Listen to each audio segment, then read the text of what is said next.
வணக்கம். இன்றைக்கி நம்ம கொஞ்சம் பழைய சாதம், ஒரு பெரிய வெங்காயம், ஒரு கேப்சிகம் இருந்தால் போதுங்க. காலையில் டிஃபனை ஈஸியாக செஞ்சு முடிச்சிடலாம். வாங்க எப்படி செய்கிறது அப்படின்னு பார்க்கலாம். அதுக்கு ஒரு மிக்ஸி ஜாரை எடுத்துக்கிட்டு நான் பழைய சாதத்தை அதில் போட்டுக்கிறேன். கொஞ்சமாக தண்ணி ஊற்றி அரைச்சிடலாம்.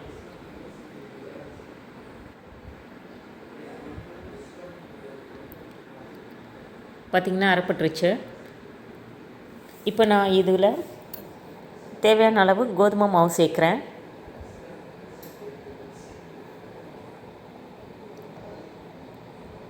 இப்போ அந்த மாவில் தேவையான அளவு உப்பு, 2 டேபிள் ஸ்பூன் அளவுக்கு எண்ணெய் சேர்த்துக்கலாம்.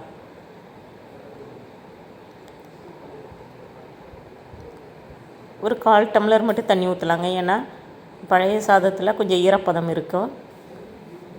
இப்போ பல்ஸ் மோடில் அரைச்சிட்டு வந்துடலாம். ஒரு 2 சுற்று சுற்றுனா போதும். பார்த்திங்கன்னா இந்த மாதிரி இருக்கும் மாவு. இப்போ வேறு ஒரு பாத்திரத்தில் மாற்றிக்கலாம்.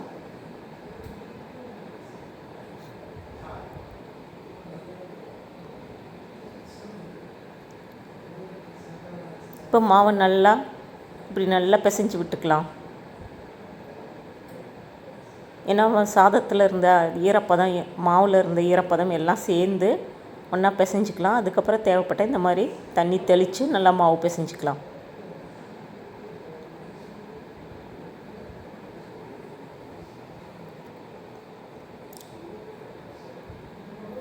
நல்லா சாஃப்டாக பிசைஞ்சு எடுத்துக்கலாங்க. நம்ம எந்த அளவுக்கு மாவை அழுத்தி பிசைகிறோமோ அந்தளவுக்கு நல்லாயிருக்கும் சப்பாத்தி.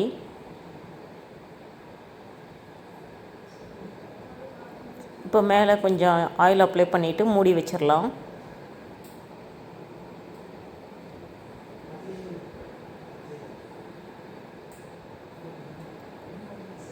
இப்போது ஒரு கிண்ணத்தில் நல்லா தயிர் எடுத்துக்கலாம். லைட்டான புளிப்பாக இருந்தால் போதும், ரொம்ப புளிக்க வேண்டாம்.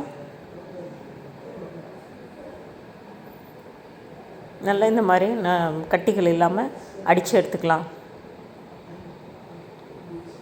இப்போ மல்லித்தூள், மிளகாய்த்தூள், கரம் மசாலா தூள், மஞ்சத்தூள், சீரகத்தூள் இதெல்லாம் ஒன்றா சேர்த்து மிக்ஸ் பண்ணிக்கலாம். மல்லித்தூள், மிளகாய்த்தூள் உங்கள் காரத்துக்கு தகுந்த மாதிரி சேர்த்துக்கோங்க.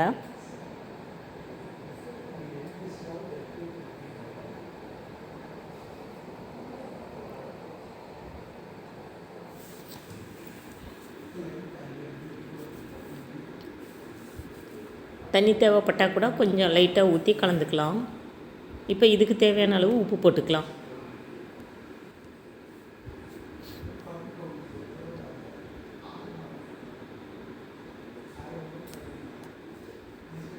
இப்போ கசூரி மேத்தி கொஞ்சோண்டு எடுத்து அந்த மாதிரி கையில் க்ரஷ் பண்ணி உள்ளே சேர்த்துக்கலாம். கசூரி மேத்திங்கிறது காஞ்ச வெந்தய இலைங்க.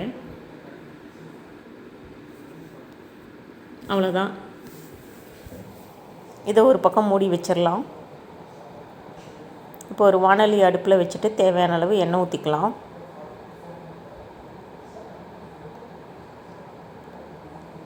ஒரு பெரிய வெங்காயம் கட் பண்ணி வச்சுருக்கேன், நீள்வாக்கில் அதை உள்ளே சேர்த்து நல்லா வதக்கலாம்.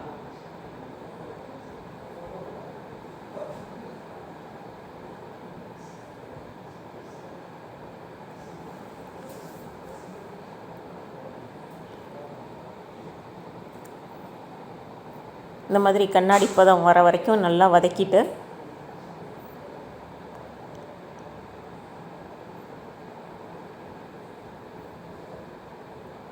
இப்போ இஞ்சி பூண்டு பேஸ்ட்டு சேர்த்துக்கலாம்.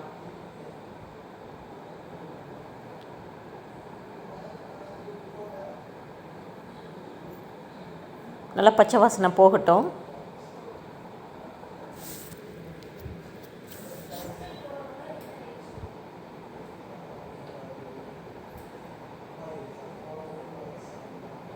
இப்போ நம்ம கட் பண்ணி வச்சுருக்கிற குடமிளகா சேர்த்துக்கலாம். நான் ஒரு அரை குடமிளகா மட்டும்தான் சேர்த்துருக்கேன்.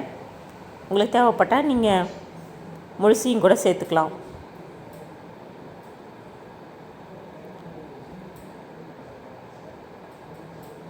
இதே மெத்தடில் நீங்கள் பன்னீர் கூட செய்யலாங்க, நல்லாயிருக்கும்.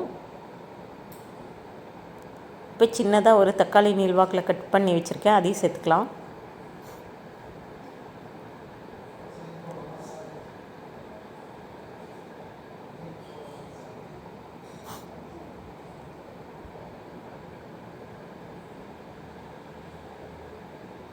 தக்காளி நல்லா மசியணுங்கிற அவசியம் இல்லை, ஓரளவு வதங்கினா போதும்.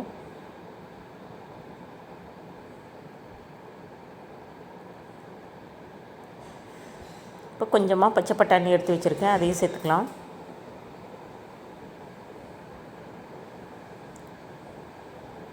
பச்சை பட்டாணிங்கிறது உங்களுக்கு ஆப்ஷனல் தான்.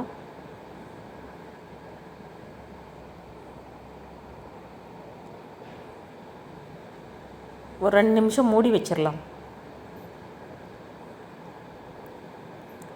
இப்போ மூடியை திறந்துட்டு 1 டீஸ்பூன் அளவுக்கு நான் கடலை மாவு எடுத்து வச்சுருக்கேன், அதை சேர்த்து நல்லா ஒரு கலர்லாம் பச்சை வாசனை போகிற அளவுக்கு. இது கொஞ்சம் கிரேவி திக்காக கிடைக்கும், அதுக்காக தான்.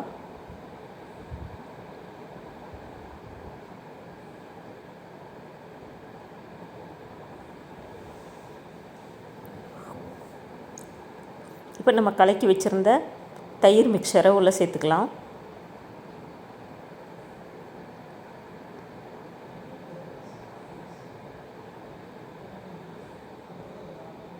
இப்போ எல்லாத்தையும் நல்லா ஒன்றா சேர்த்து கலக்கி விட்டுக்கலாம். பார்க்குறதுக்கே எப்படி கலர்ஃபுல்லாக இருக்குது பாருங்கள். இப்போ உப்பு எல்லாத்துக்கும் சேர்த்து தேவையான அளவு சேர்த்துக்கோங்க. ஏற்கனவே தயிரில் கொஞ்சம் சேர்த்துருக்கோம்.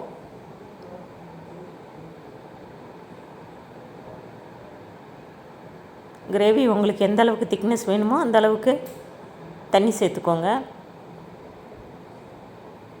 இப்போ மூடி போட்டுடலாம்.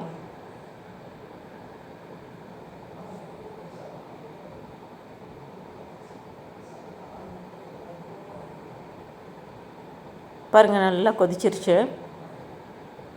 பார்க்குறதுக்கே நல்லா அழகாக சாப்பிட்ணும் போல் இருக்குது. இப்போ நான் இதில் மேங்கோ பவுடர் ஒரு 1/2 ஸ்பூன் சேர்க்குறேன். இது இருந்தால் சேருங்க, இல்லைன்னா அடுப்பை ஆஃப் பண்ணும்போது நீங்கள் லெமன் புழிஞ்சு விட்டுக்கோங்க. கசூரி மேத்தியும் கொஞ்சம் சேர்க்குறேன்.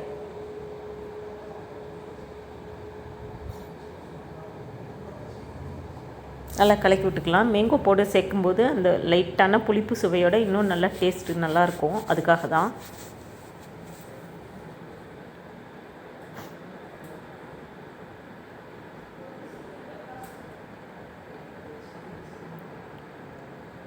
அவ்வளோதான், கொத்தமல்லி தூவி இறக்கிடலாம். தயிர் கேப்சிகம் கிரேவி ரெடி ஆகிடுச்சு.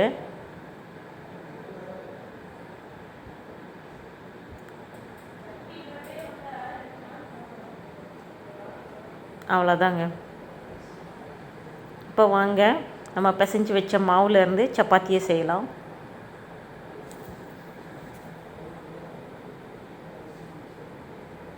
ஃபஸ்ட்டு நமக்கு எந்த அளவுக்கு வேணுமோ அந்த அளவுக்கு உருண்டைகளாக ஃபஸ்ட்டு பிடிச்சி எடுத்துக்கலாம்.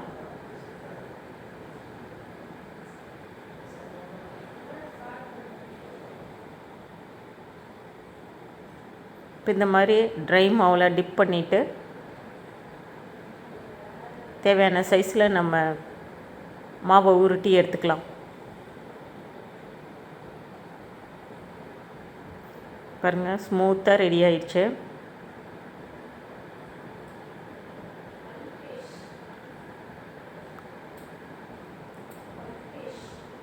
பார்க்கவே நல்லா இருக்குது மாவு. பழைய சாதத்தில் செஞ்சதுன்னே யாரும் நம்ப மாட்டாங்க. அடுப்பில் இந்த மாதிரி தோசைக்கல்லை சூடாக்கிட்டு நம்ம உருட்டி வச்ச மாவு உள்ளே சேர்த்துக்கலாம்.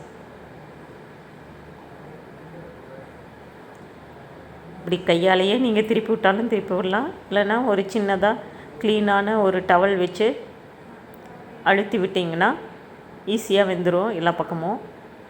அப்புறம் கொஞ்சமாக இந்த மாதிரி சுற்றி எண்ணெய் விட்டு 2 பக்கமும் திருப்பி போட்டு எடுத்துடலாம்.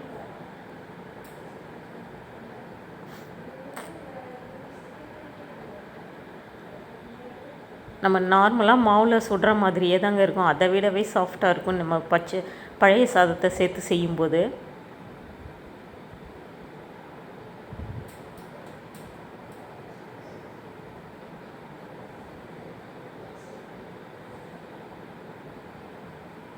ஒரு நாள் ஃபுல்லாக இருந்தால் கூட நமக்கு காஞ்சி போகாது, அந்த அளவுக்கு சாஃப்டாகவே இருக்கும்.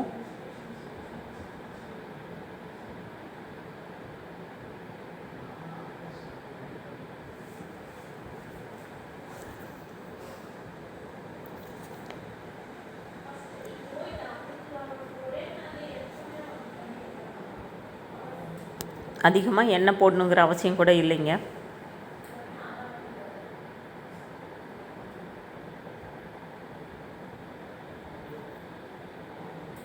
அவ்வளோதான், சப்பாத்தி ரெடி ஆயிடுச்சு. பிளேட்டில் இந்த மாதிரி சர்வ் பண்ணிக்கலாம். பாருங்கள் எவ்வளோ சாஃப்டாக வந்திருக்கு.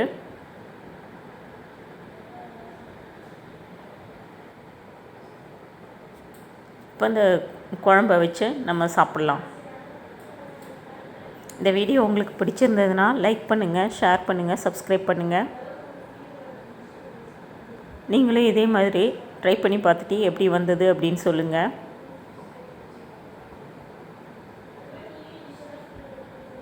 இது சாப்பிட அவ்வளோ டேஸ்டியாக டிஃப்ரெண்ட்டாக இருக்குங்க.